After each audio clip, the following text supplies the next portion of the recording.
Merci de regarder TV Chandelier, la chaîne qui répand la vie de lumière. Bienvenue dans cette édition spéciale consacrée à la visite missionnaire du révérend docteur Dion Yaye Robert dans le nord de la Côte d'Ivoire.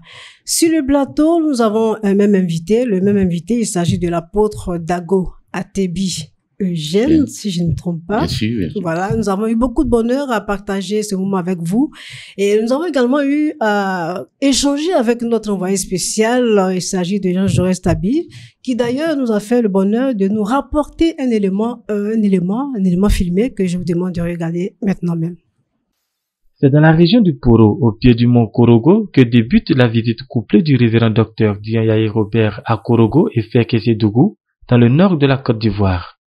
Dans l'attente de la délégation du révérend docteur Dion Robert, le peuple des œuvres et missions de Korogo, conduit par le pasteur Wele Anissé et les natifs des régions du Poro et du Tchologo, ne peuvent cacher leur joie. Cette visite marque l'exaucement de leurs prières en faveur du nord de la Côte d'Ivoire. La visite de notre Père spirituel va apporter beaucoup. Déjà par sa présence, ça nous réjouit. Par sa présence, ça nous édifie. Et encore, les conseils spirituels qu'il va apporter. J'ai dit tout à l'heure qu'on venait de vivre des moments difficiles, tels que le Covid-19. Et puis, du coup, après cela, notre Père spirituel se déplace. Vraiment, je vois que ça va apporter beaucoup d'effets spirituels sur nous et par rapport ici à l'avancée de lieu de Dieu. Parce que ici, au nord, ce n'est pas comme, n'est-ce pas, les autres endroits. Le fait que l'évangile soit vraiment beaucoup partagé, beaucoup annoncé, et la visite de récurrente, notre Père spirituel, nous aide à faire avancer l'œuvre. Tous ceux qui prient pour la conversion des parents du Nord sont en train de constater que Dieu entend les prières, Dieu écoute les prières. C'est ce que nous constatons. Donc, véritablement, en tant que chrétien, en tant qu'un sauvé, je suis dans la joie que le Seigneur est en train de récupérer mes frères et sœurs qui ne le connaissaient pas, qui hier étaient dans des bois sacrés, dans des pratiques démoniaques. Nous n'avons pas Dieu. Aujourd'hui, la lumière est en train de pénétrer tout le Grand Nord. Je suis vraiment dans la joie.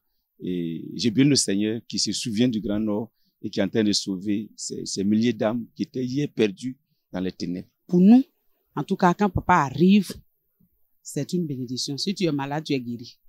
Voilà. Si tu n'as pas la force, en tout cas, tu reçois la force en même temps parce qu'il va venir prophétiser sur nous. Donc, c'est une grâce, c'est une bénédiction. Et je suis dans la joie. Je suis ému. C'est aux alentours de 15h30 que le président de l'église protestante baptiste œuvre et mission internationale, président du consistoire des protestants évangéliques de Côte d'Ivoire, fait son pied à terre dans le Poro. Il est accueilli à sa descente d'avion par une forte délégation de pasteurs et fidèles des œuvres et missions. Un an après l'inauguration d'un temple à Lokolo dans le département de Dianra, cette visite qui annonce aussi l'ouverture d'un nouveau temple et la pose de la première pierre d'un autre édifice emplit le révérend docteur Dion Robert de fierté. Fierté pour l'expansion dans le nord de la Côte d'Ivoire de l'évangile de Jésus-Christ. Nous sommes vraiment fiers de voir ce travail qui est en train qui grandit de plus en plus. Parce que l'année passée, nous étions là à Dianra, à Lokolo. Et cette fois-ci, nous sommes ici. Et le travail avance et je suis vraiment fier. Je suis très heureux que cela se passe ainsi, tel que nous l'avons prévu avec la grâce de Dieu. Partout où nous sommes allés, les bien-aimés collègues qui forment le collectif des pasteurs des églises, ils viennent à notre rencontre. Et ça, c'est un honneur qu'ils font à ma modeste personne. Et je suis vraiment très heureux pour cette collaboration et pour cette fraternelle communion. Donc, c'est une joie de voir cela.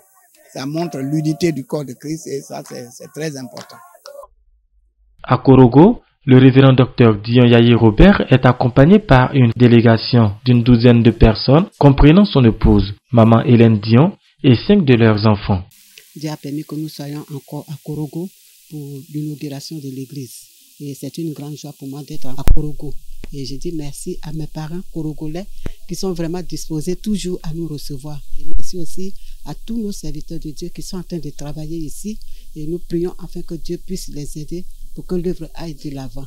La suite de la visite du révérend docteur Dion Yaye Robert prévoit ce jeudi 8 octobre la pose de la première pierre du temple de l'église protestante baptiste œuvre et mission du village de Ngano, à 71 km de Korogo, suivi le samedi 10 octobre par l'inauguration du nouveau temple Epebomi de Fekese-Dougou. Des rencontres avec les autorités locales et le corps pastoral protestant évangélique est également au menu de cette visite dans les régions du Poro et du Tchologo. Pasteur Tebi, bonjour encore. Bonjour, c'est Naïkoué. Merci beaucoup d'être avec nous. Merci. Je le disais tantôt, le pasteur Tebi aime les médias. Les médias également aiment le pasteur Tebi. Alors, pasteur, que vous inspirent ces images du Korogo? Moi, il m'inspire une grande joie parce que le voyage de notre Père à tous à Ferké ou bien à Korogo répond à un souci bien précis. C'est dans le cadre de gagner beaucoup d'âmes et d'avoir beaucoup d'âmes, beaucoup d'églises au nord, puisqu'il n'y en a pas assez d'églises. On n'a plus d'églises au sud, à l'ouest et à l'est et au centre. D'accord. D'accord. Alors, pasteur Tebi, est-ce qu'on peut avoir une idée des objectifs, quelques objectifs des champs de mission pour l'année 2020? Cette année, il nous a été demandé de gagner 400 000 âmes. Parce que d'ici 2025, il faudrait que nous atteignions au moins 700 000 âmes dans le monde entier. Donc, c'est ce travail qu'on est en train de faire. Donc, ce voyage, c'est dans ce cadre-là. Parce qu'on a un souci de gagner beaucoup d'âmes. Donc, si le Père s'est déplacé, c'est pas un voyage ordinaire, mais c'est tout à fait un voyage missionnaire pour aller faire connaître Jésus à ceux du Nord. Voilà. D'accord. Alors, mais parce que ces nombreuses âmes à gagner, vous ne pensez pas que les médias ont beaucoup à apporter pour atteindre ces objectifs-là? Mais le média, c'est un maillon très important. Quand je parle des médias, les médias de l'Église baptiste, notamment la radio Chandelier, la télévision Chandelier, leur rapport dans le gain de ces âmes-là. Mais j'ai dit très bien qu'hier, on n'avait pas les médias. C'était difficile. Mais cette fois-ci, les médias étaient un moyen très important pour pouvoir atteindre le monde entier. Parce qu'avec les médias, on peut aller au-delà des frontières pour gagner les âmes en Christ. Donc, on ne peut pas négliger cet outil-là dans une église locale, mais dans une mission.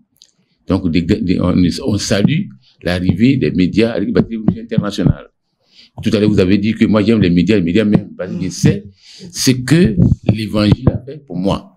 Si aujourd'hui, je suis apôtre à Tebi, c'est par le biais de l'évangile. Et je sais qu'aujourd'hui, nous avons un moyen très puissant pour aller encore au-delà des frontières. Et vous pensez que les églises devraient faire quoi concrètement pour développer leurs médias? Nous allons revenir à Korogo, mais pour l'heure, je pense que pendant qu'on y est, est-ce que vous pensez que les pasteurs devraient faire plus que ça pour développer leurs médias? Mais c'est très important, c'est un maillon très important pour évangéliser. Donc, on doit amener tous les pasteurs à faire connaître l'importance des médias dans toutes les églises locales, pour amener tout le monde à contribuer, pour que les médias puissent se développer encore davantage. Parce qu'avec les médias, on peut atteindre l'objectif que nous sommes fixés, parce qu'il est question de gagner 400 000 âmes cette année. Donc, il faut avec l'aide des médias pour faire ce travail-là. Merci beaucoup, mon révérend et chers téléspectateurs. Je signale que vous suivez l'édition spéciale consacrée au voyage missionnaire du révérend docteur Dion Yaye Robert à Korogo et à Fek-Sédougou. Sachez qu'aujourd'hui, le révérend docteur Dion Yaye Robert a eu à rendre visite à la famille Sorosier dans le village de Ngano où la première pierre de l'église baptiste œuvre et mission a été posée. Il a eu au programme également visiter le collectif des pasteurs de la localité, qui est une très bonne chose. Je pense que les heures à venir, nous aurons le reportage que va faire venir notre envoyé spécial, l'un de nos envoyés spéciaux à Korogo.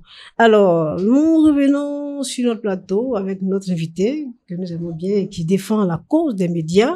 Révérend Dago, habituellement quand Révérend docteur Dion rencontre le collectif des pasteurs dans une localité, ça se passe comment? En général, ça se passe comment? Vous avez déjà vécu ce genre d'événements, notamment à Gagnoa, je crois, d'Aloa aussi. Ça se passe comment habituellement? Quand notre opérateur se déplace, ce n'est pas un voyage ordinaire, c'est tout à fait un voyage missionnaire dans le cadre de gagner des âmes. Quand il va, il rencontre tous les pasteurs évangéliques. Et puis, il leur donne des encouragements, des conseils appropriés pour qu'ils puissent mieux travailler et puis gagner des âmes qu'il faut. D'accord. Voilà. D'accord. Et c'est suivi de quoi? De rencontres individuelles, des rendez-vous? Non, pas de rencontres individuelles. Il les rencontre dans une salle, soit dans un temple. Et il leur prodigue des conseils appropriés pour qu'ils soient tous galvanisés à faire le travail là où ils se trouvent. Et qu'ils travaillent dans une communion fraternelle. D'accord. On va revenir un peu à votre expérience au niveau du Gabon. Quel a été l'impact de ce genre de rencontres sur l'Église et sur la communauté évangélique en général au Gabon? Le vieux, quand il se déplace, il vend l'image de notre communauté de baptisés de mission. Et tous ceux qui ne connaissaient pas l'Église, ils veulent à tout prix connaître mieux l'Église et connaître notre fondateur. Alors, sa présence attire beaucoup de pasteurs. Et après son passage, ça amène beaucoup de personnes à venir écouter la parole à l'Église baptisée de mission internationale. Et ça nous donne plus de chrétiens. Voilà. Disons, je ne coupe pas la parole, mais disons qu'il y en a qui l'aiment, mais d'autres qui ne l'aiment pas beaucoup, qui ont des préjugés sur lui. Mais, tu sais que nous donnons un évangile purement basé sur la sanctification. Donc, ce n'est pas toute l'Église qui prêche la sanctification. Donc, quand il arrive et quand il libère le message authentique sur la sanctification, ça fait que quelques chrétiens se rétractent. Mais cela ne nous empêche pas d'aller à la conquête pour les ramener. Que celle-là, c'est toute la Bible. Parce que la Bible dit que sans la sanctification, personne ne verra Dieu. Ce n'est pas pour voir Dieu avec nos yeux, mais c'est pour voir les miracles et les produits de Dieu. Et tout miracle se trouve dans l'obéissance à la parole de Dieu. D'accord. Alors, on va clore ce petit moment, et je voudrais vous demander, pasteur, d'exprimer un vœu qui vous est très cher à l'endroit de tout le peuple du Nord qui nous suit en ce moment. Si j'ai un vœu à faire, c'est de demander au Seigneur de bénir puissamment ce déplacement de notre Père à tous qui allaient à Ferké, et que son passage puisse amener beaucoup d'âmes à se donner au Seigneur et que les églises baptisées de mission se développent plus là-bas. D'accord. Merci bien, révérend. Je rappelle que l'apôtre Atebi, voilà, j'articule, l'apôtre Atebi, Dago et Eugène, ministre de l'Évangile en charge des églises de maison, était notre invité sur le plateau spécial consacré au voyage missionnaire du révérend docteur Dion Yaya Robert dans le nord de la Côte d'Ivoire. À demain pour un autre point de vue avec nos invités, nos envoyés spéciaux, Georges Restabi et Parfait Kwasi.